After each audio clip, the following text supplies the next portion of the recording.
welcome to today's video. I wanted to do something a little bit more fun today and take you through a little bit of my design process. I do want to apologize in advance. I am having HVAC issues at my house, and so there's quite a bit of noise going on. I'm hoping my mic does not pick it up. If it does, I do apologize for that. Now, what I'm doing here with the pink circles is that I want to make several drawings of sunflowers. And so I've set up my pink circles as a guide, and now you can see that I'm using those to draw my petals and figure out also where the placement of the center of my sunflower will be. Sunflower petals are sort of a pointy oval shape, or maybe a teardrop shape would be a better comparison. And they also come in layers. If you look at a reference photo of a sunflower, you can see that they're quite layered and rather fat and chunky, I guess would be a good word. So I've drawn those in that lighter blue, and then in the darker blue, I'm drawing the center of my sunflower. Also like some shadowing in the back of my sunflower. Now, sunflower centers are kind of roughly and wavy on the edge, and then they've got little seeds in the middle, and then sort of like a little center part. I'm a designer, so this is a little bit hard for me to explain in words, but as you see on the screen, I'm just sketching out almost a little bit roughly what my sunflowers are going to look like. And normally when I do design, this is about what my sketches look like. I don't go super detailed, and I tend to save the perfecting of the flowers until the drawing stage. Now I'm drawing these little pansies, which I also thought would be fun for our lavender and mustard color scheme. And as you can see, there's sort of like almost a heart shape, and then the other flower petals go on the top as kind of half circles, and then just adding some details into the center of my pansy, again pretty roughly, and just kind of sketching out like what I want it to look like. I'm trying a couple ideas here with my pansies and how I want them to look, and then I'm going to move on to some filler. Now these are going to be like the sunflower leaf. This is a fun heart-shaped leaf, and then I'm adding veins and a little bit of ruffling on the edge of the leaf. I'm sure there's like a scientific term for that, but I don't know it. And then also some like smaller kind of Johnny jump up type little flowers that I thought would be really cute and sweet with this theme that I have going. And I just sort of draw leaves and things wherever I feel like, and I always want to draw the flower first, and if the leaf is going behind it, so that then I can fill in the leaves to fit the space of the flowers better. And then I also thought that it would be good to do some pansy leaves, and those are very like oval shaped and kind of softer, so I did a few of those as well, and I'll show you guys how I fill them in later. Now this method that I am using is to sketch on my iPad in Procreate, and then what I'm doing actually is taking my sketch into an app called why am I blanking on the name of the app, you guys? I'm sorry. The name of the app is Fresco, Adobe Fresco. Sorry for that brain fart. Adobe Fresco, why I like using this app is because they have something that I don't think Procreate has, If it does have it, I have never been able to find it or heard of it. But Adobe Fresco, which you can use this app if you have a Creative Cloud account. So if you use like Photoshop and those other Adobe apps, you should be able to download Fresco and use it for free. And it has a vector brush, which I really like. And it also has a functionality where when I'm done with these vector sketches, or vector outlines would be more appropriate word, I can actually import this straight into Adobe Illustrator and manipulate it from there. So I really like that method for drawing my flowers. I feel like it is much faster than going in, for example, with the vector tool in Adobe Illustrator and outlining all my stuff that way. It's just much quicker. I could also, there's lots of ways you can do this, and every illustrator kind of has their own workflow and what they like and what works for them, and this is just what I like to do. Sometimes I'll do a sketch like on paper, take a picture of it, take it straight into Adobe Illustrator and use like the pen tool. And sometimes I don't use vector if I want something super duper textured, but most of the time I am using these vector techniques because a lot of my stuff will get printed in like fabric and things where it's just easier to, for example, make different colorways if you have all this in vector. And so that is what I personally like to do. So I bring it all into one file in Adobe Fresco. You can see how I've just imported my sketch, and then I'm using my vector brush to outline and kind of just color in everything. One thing a little quirky with the vector brush is that when you when you import it into Adobe Illustrator, every time you've picked up your pen on the Fresco app, it creates a new shape. It does not compound the shapes in Adobe Fresco automatically. And if you're familiar with these apps at all, you'll know that in Adobe Illustrator, you could use the blob brush, which is somewhat similar to this brush that I'm using on my iPad. It's a vector brush, and the blob brush will automatically join the shapes together and make them one big shape. But in Fresco, even if it's the same color, every time you pick up your Apple Pencil, it will make a new shape. So that can be good or bad depending, but that is why I separate out colors for every sort of like layer or shape that I want to do in my flowers. So and at this point I really don't care about my colors. I'm not choosing any specific color. I'm just using ones that are contrasty enough with my sketch that I can see what I'm doing, because I'm going to go in and change them all when I get this file imported into Adobe Illustrator. Okay, with the sunflowers, I also like to work like this in Fresco, where I add in usually the details.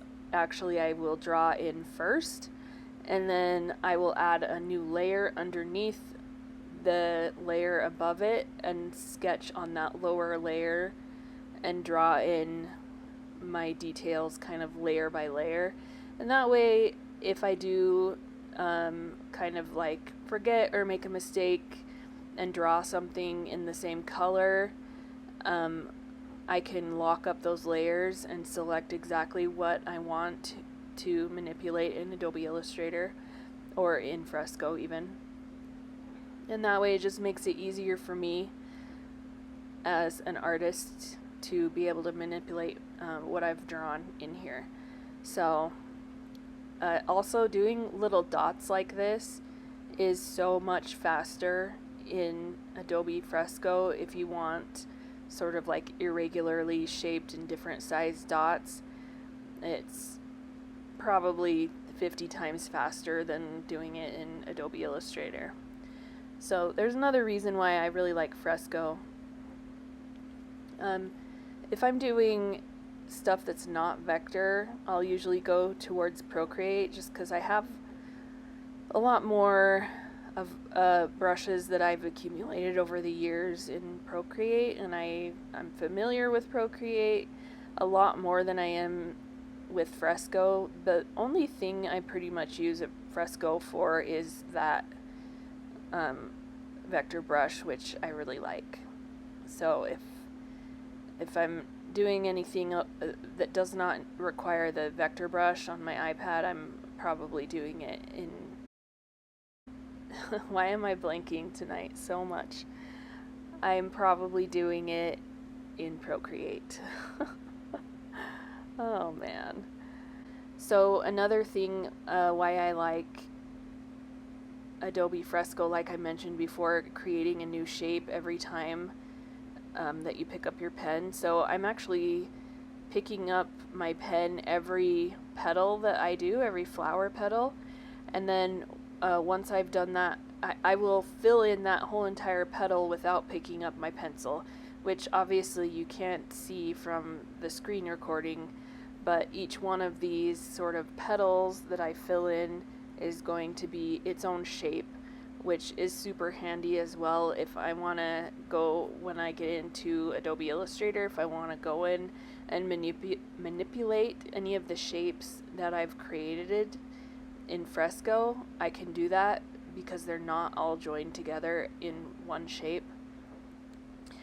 So that's kind of how I'm working. You can see that I've worked through my layers, and now I'm also just filling in some of the little details that weren't really sketched in, like the shadowing near the center of the flower in between all those petals.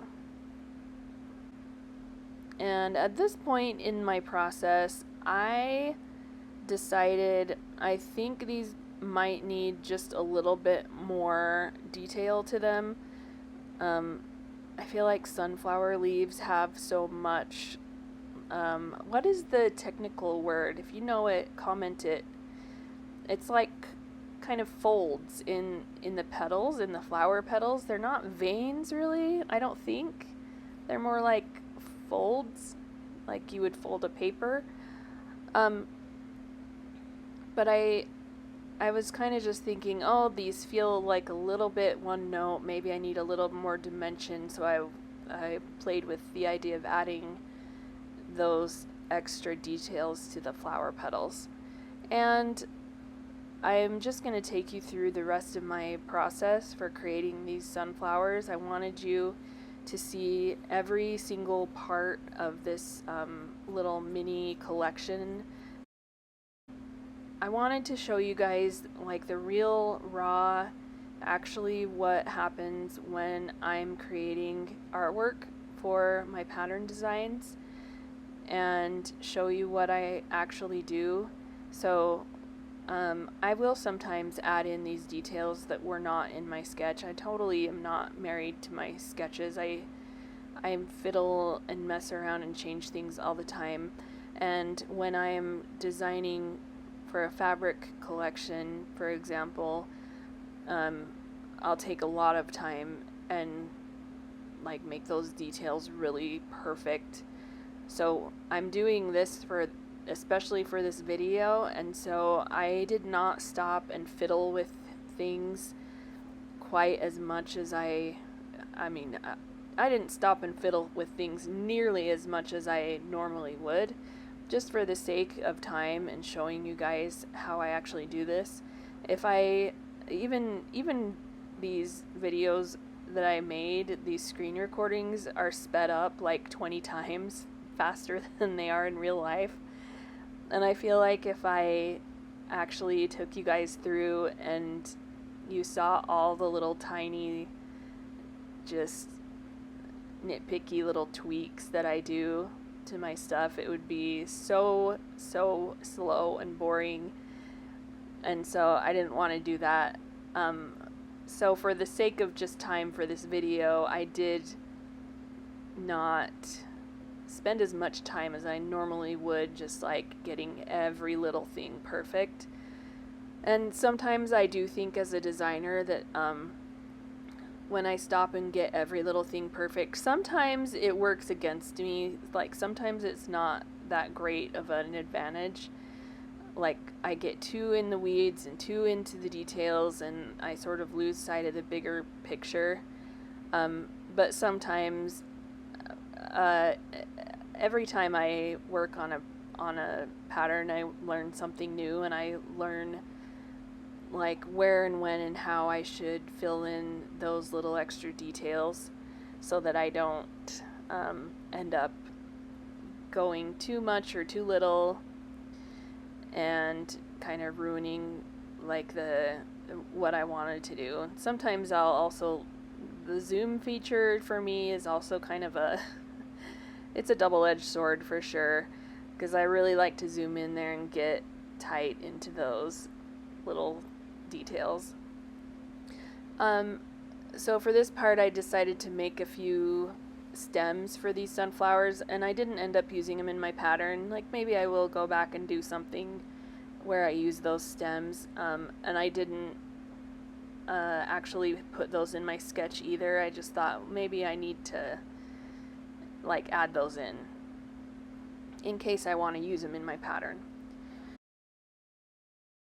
So here, coming up as I finish off all the details in my sunflowers, you can see that I'll add these stems, and I will often do things like that. If it's something simple and little, I won't really sketch it out. I will just draw it in at this outlining phase instead of taking the time to sketch it. And that's how I have done my sunflowers in the Procreate and Adobe Fresco apps. Now, after all this flower outlining step, it is now finally time to choose a color palette. This is most people's favorite part of the design process, and I really do enjoy it as well. So I've left mustard and lavender as my two main colors, and then I looked at my color wheel and went through and decided on a few supporting colors, and I'm using, I think, what's called, it's sort of a version of a split complementary color palette, where I've got my purple and I've got my sort of yellowish, in the neighborhood of yellowish color, and then as supporting colors I've got a couple greens, because you need those for the leaves. So that worked out pretty well for my color palette, and using that split complementary method that I just showed you in my color wheel.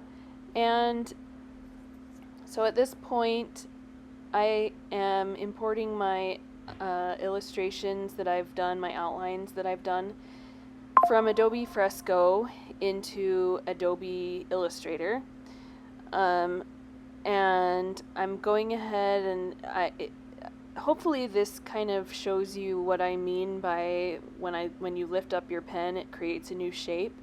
You can see all those shapes, all those different shapes, even though they're the same color, you've got a lot of different separate shapes coming off of it. And so I will go in and clean that up, adjust a few little detail things that I didn't capture in Fresco. And again, here is sort of the second part where I will come in and fiddle with my artwork quite a lot. I will spend quite a bit of time on this, to be honest. And sometimes Fresco, or maybe it's the Adobe app, it creates these weird shapes randomly for me. I don't know if it does it for y'all. At this point, I was fiddling with my colors too, and I really like to work with global swatches on my color palettes. If you see that down there in my swatch panel, that little white corner on the edge of each swatch, on the corner of each swatch, that means that my swatch is a global swatch. So if I actually go in, double click on that swatch color and adjust the color, it will apply those changes across my entire document. So very much a fan of the global swatch. And I also will use my blob brush quite often, and my pen tool, probably the most two used tools in my Adobe apps, to go in and mess with things. And here I decided I needed more definition on the petals of that pansy, so I added that in with my blob brush.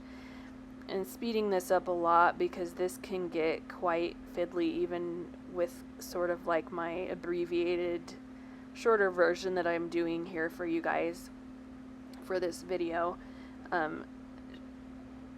But this is kind of how I do things. I'll just fiddle with the different points with my pen tool until I'm happy with everything. And like I said, sometimes it takes quite a lot of fiddling. This pansy was quite the little rebel. It did not want to look the way I wanted it to, so I messed around with that pansy quite a bit and got it closer to where I was happy with it. Now just trying to use that color palette again with my purple lavender color with the mustard. Also, will you guys comment down below this video and let me know if you consider these colors to be mustard and lavender, or if that means something else to you, because sometimes, especially with things like mustard or like aqua blue, I've found in my career that those words mean different things to different people, and I just think it's so interesting. Like, to me, this is the color of a Dijon mustard, like an actual Dijon mustard that I would put on a sandwich or whatever. But maybe somebody else doesn't consider that to be mustard, and I'm just kind of up in the night. Okay, so I went back to the drawing board, like to my iPad for this. I decided that I needed just a few more filler flowers, and I'm really glad I did this. I think it helped the pattern a lot to add in these daisies. So I won't show you the full process. Maybe I'll do another little tutorial video of how to do these flowers, just like one by one, for other videos. Let me know if you guys would like that. If you'd like maybe more of a slowed down video, maybe on many different types of flowers and how I actually draw those. If that would be helpful or interesting to you guys, let me know down in the comments, as well as your thoughts on colors and how I've named my colors.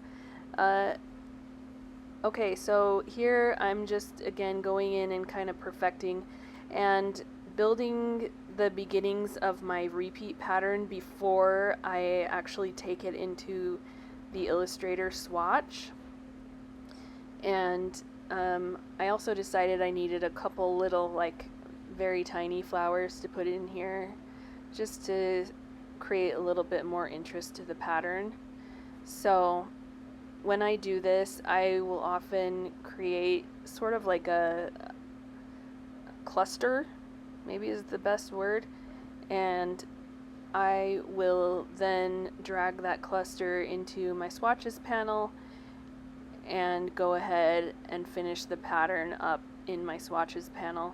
I like doing that because once you take things into swatches panel, you can't, if you've got items grouped up, and with how much detail and how many different vector shapes there are in each flower, you really have to group them up. It's pretty hard to work with them and move them around like I'm doing if they're not grouped.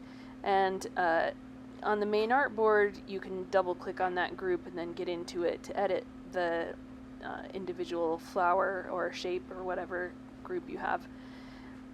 But once you get into the pattern panel, you can't do that anymore. So I try to get to a point on my artboard where I've made most or all of the adjustments to my artwork that I think I'm going to need before I take it into the repeat pattern mode. Now, I just sort of fiddle with things, fill things in. I try to somewhat follow maybe a triangular shape. Um, I don't know how to really explain it. I like to see things evenly sort of distributed around so that there's not too much of one thing clumped together. Although that can be a really fun pattern too. Like you can clump different flowers together, and there are ways that you can do that and make a really cute pattern out of it. But for this one, I wanted more of a mix, more of a eclectic sort of smattering of flowers, if you will. And I'll just fiddle with it until it's done. I really liked that peach in the background. It wasn't too heavy.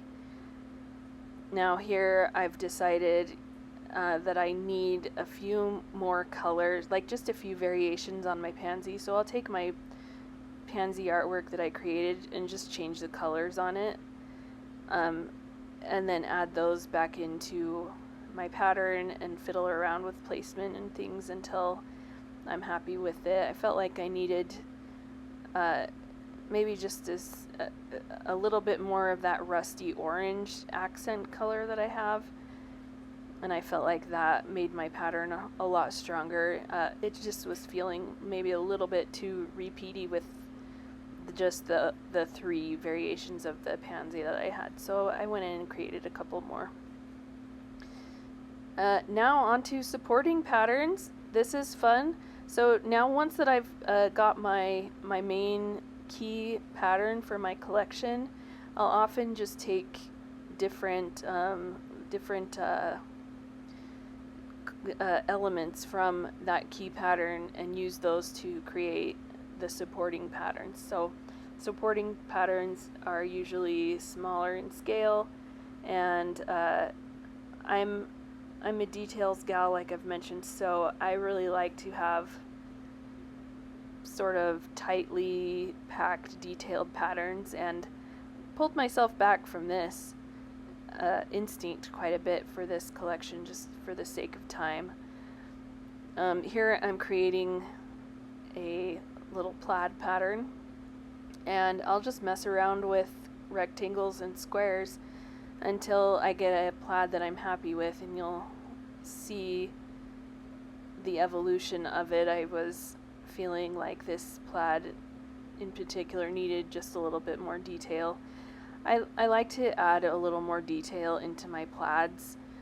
I think that they can get somewhat repetitive and boring just using the same gingham pattern all the time. So like in rosewood, I made that wavy edge to the fabric. To the pattern, if you look at the fabric, you can see that.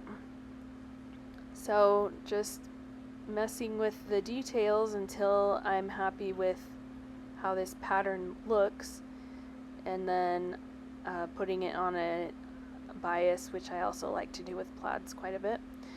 And then I noticed a mistake in that little tiny white flower with the lavender background, so I had to go back in and fix that. And then I don't know, I get distracted, you guys, and I'll just mess around and create different things. Like here's another little plaid with the accent colors that I had in that pattern that I also messed around with quite a bit. What I'm showing y'all here with this little mini collection is when you're making supporting patterns, you really want to try and include a variety of different scales as well as patterns, and I kept this fairly formulaic with a couple of plaids. You could add in a stripe, anything that's a little more geometric, and then you also want to have things that are a little more organic. And when I talk about organic, I mean um, referring to the shape of things. Like I would consider this little dot to be organic because of the movement and the way that the dots are placed. It's not in any geometric order or pattern. It's all random, and it is more of a supporting. And that's really it. That is how I create my fabric patterns in a nutshell. A very speeded up uh, version of my process, but you guys got all the essential steps in here. And I think this turned out, for a 30-minute video, it turned out very cute, so I'm happy with it. And now it's time to do a few mock-ups so that we can see what it looks like on fabric, what it would look like on some fun stationery. And I like to do that just to be able to envision my stuff on things. Thank you all so much for watching. If you enjoyed this video, would you do me a favor and like this video and also subscribe to my channel? It really helps me make more content for you guys. And if you liked this video, also comment and let me know what subject or color combo I should do next.